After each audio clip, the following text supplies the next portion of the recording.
Russia is not our enemy.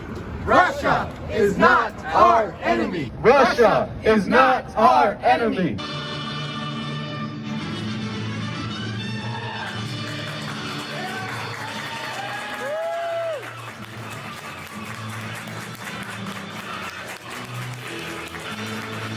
Used the energy revenue to rebuild the industries of Russia, and he made Russia once again a strong economy.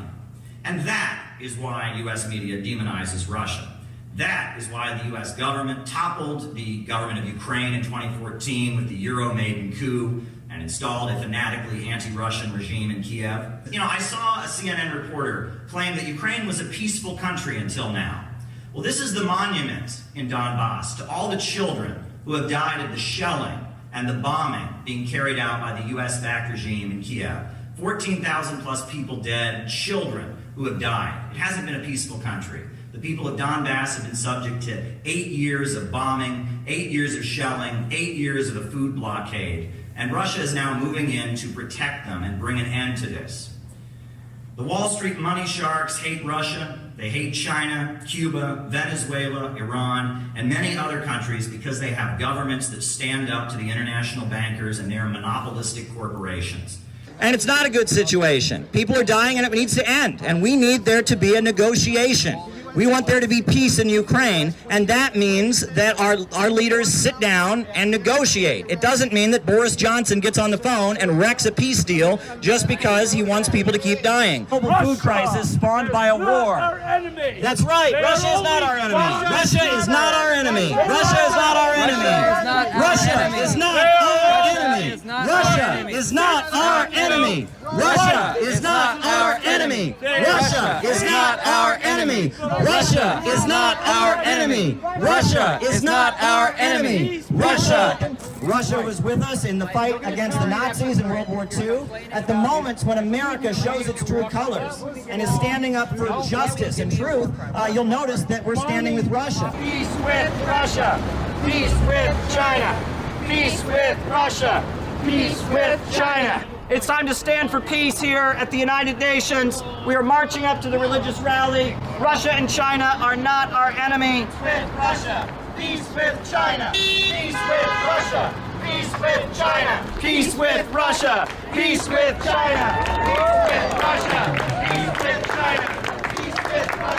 Peace with China.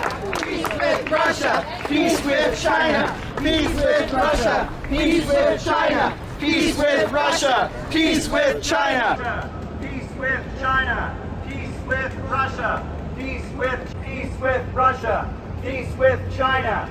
Peace with Russia. Peace with China. Peace with Russia. Peace with China. Peace with Russia. Youth festivals are very, very important to my organization in particular, the Center for Political Innovation. Every meeting that we have, we begin with the pledge. We've changed the word youth for people because we have people of all ages, but we begin, we raise our right hands, we pledge that we shall remember this unity forged at the end of the Second World War, not only today, not only this year, this week, but always, and the pledge goes on. But that is such a beautiful pledge that came out of the World Democratic Youth Federation. And I must say that the youth festivals represent the best, not just of this country, but of America. A time when we stood in solidarity with Russia to defeat fascism. And they're trying to erase that from American history. I'm Caleb Maupin, the chair of the U.S. delegation, and he also represents the Center for Political Innovation. Welcome, everybody. My name's Caleb Maupin. I'm the founder of the Center for Political Innovation. And in October, I was deeply honored when the youth office of the Russian Foreign Ministry reached out to me about forming a national preparatory committee for the upcoming World Youth Festival, set for March in Russia.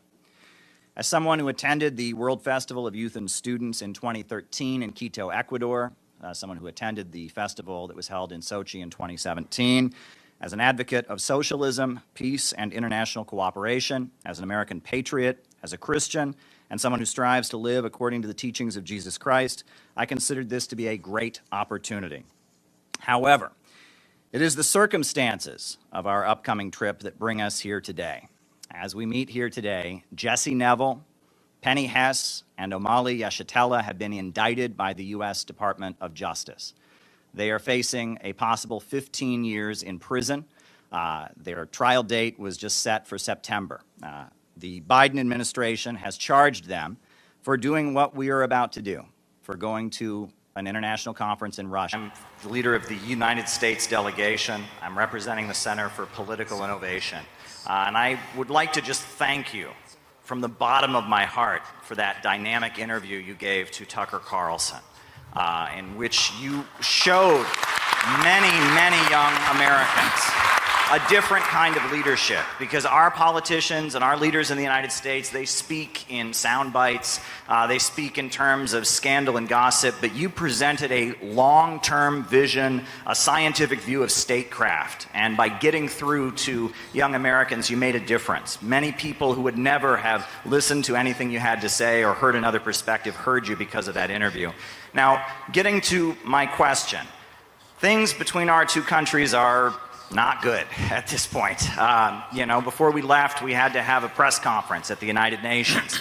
We are concerned about being prosecuted. There are 3 Americans that have already been charged and are facing prosecution, possibly 15 years in prison, simply because they attended a conference like this in Russia, the Uhuru movement, they're called. And we are concerned because I know that I speak for the majority of the American people when I say that we do not want our tax money dumped into this conflict in Ukraine any longer.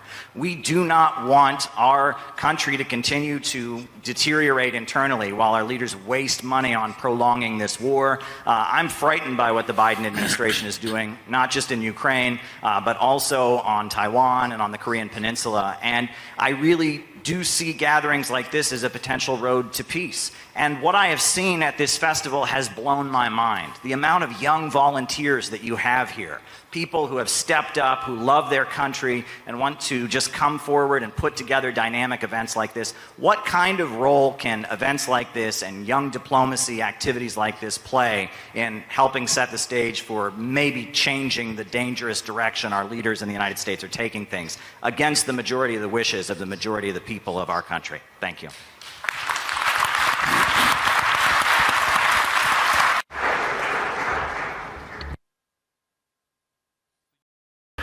The United States of America is a huge and unique country. In its own way, over 300 years, in just 300 years, which is a small period of time compared to our history, but thanks to the talents of the Americans, it became a superpower, which is an obvious fact. We know outstanding American politicians, we know outstanding American business people, cultural activists, which is an obvious fact. We used to be allies during 2 world wars as we fought Nazism and fascism. What happened recently? After the war, after the alliance, the United States and the Soviet Union started dividing the world, and they did so successfully. And based on this balance of powers, they created international relations and created the modern system of international law. Then the Soviet Union ceased to exist for a number of reasons. I will not go into detail, but they were mainly internal reasons. There is one superpower remaining, represented by your country. The way your elites use this monopoly to global domination is dubious. In my opinion, the United States failed to bear this burden of responsibility that they happen to bear. They created monopoly, strengthened it. I don't mean the American people, I mean the ruling elites. While strengthening their monopoly, they soon faced a situation where the overwhelming majority of countries disliked it. And step by step, it became obvious to everyone that there is resistance to the forming global order.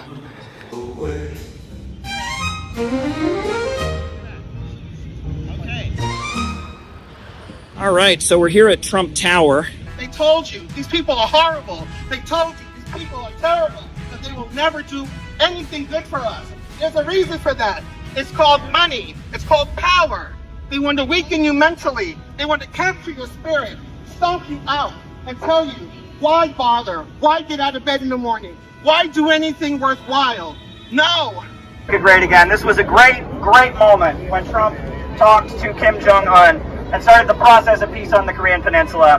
And we want to see peace not just with North Korea, but with Russia, with China, with many countries around the world. It is outrageous that billions of dollars is being spent on prolonging the war in Ukraine when our people can't get relief in North Carolina. People are left behind in Georgia and North Carolina. They can't get any relief they need. This is outrageous. Our government is more concerned with waging wars around the world than for caring for our own people. And we need a president who will put America first, a president who will bring peace around the world. Only peace can make America. Big crowd of people. Huge crowd of people here to support Donald Trump, pouring in to watch the inauguration ceremony in the Capital One Arena.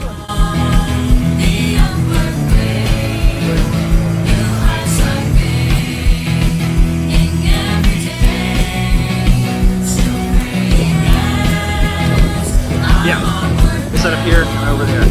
How you feeling? How you feeling? I'm good. I'm good. It was fun to pass out pamphlets at the hotel there. Everybody was asking for more. Great. Yeah. Excellent. We need to heal America as well. We need to pray for America. We need to make our country great again. We need to take over. The people need to take over to make our country better again. And I hope Trump can help us with that. Donald Trump for one of the greatest moments of his first presidency, when he went to a country that America has technically been at war with since the 1950s and gave peace a chance. We want to make peace around the world. We're here in front of the Spoon Bridge in Minneapolis to support peace talks between Russia and Ukraine. We have confronted our government multiple times. We don't need this war. You know, we might not agree everything what Trump is doing, but we need peace. I don't want my child to be going in a war that's not ours. Our tax dollars not coming in our country. You know, the infrastructure is crappy. There's holes all over Chicago. You know, I'm sick of it. A few people walking by, they look at the banner and they're trying to figure out if we're on the red team or the blue team, and they can't quite figure it out. Well, we're not on any team. We're on the team of the American working families. We're on the team of the American people. We're on the peace team. That's what team we're on. Talks between Trump and Putin are the most important thing in the world right now. Way more important than anything these stupid rallies have been demanding. Hands off this, hands off that. We need hands off the thermonuclear button. People have been very excited to hear something that isn't directly partisan, but rather demanding things that they need and want as people. It seems to me like people are very receptive of a message that is less oriented towards telling them which team to vote for. Hands off the button. Hands off the button. Peace with Russia, no war with Iran. Peace with Russia, no war with Iran. Peace with Russia, no war with Iran. Hands off the button.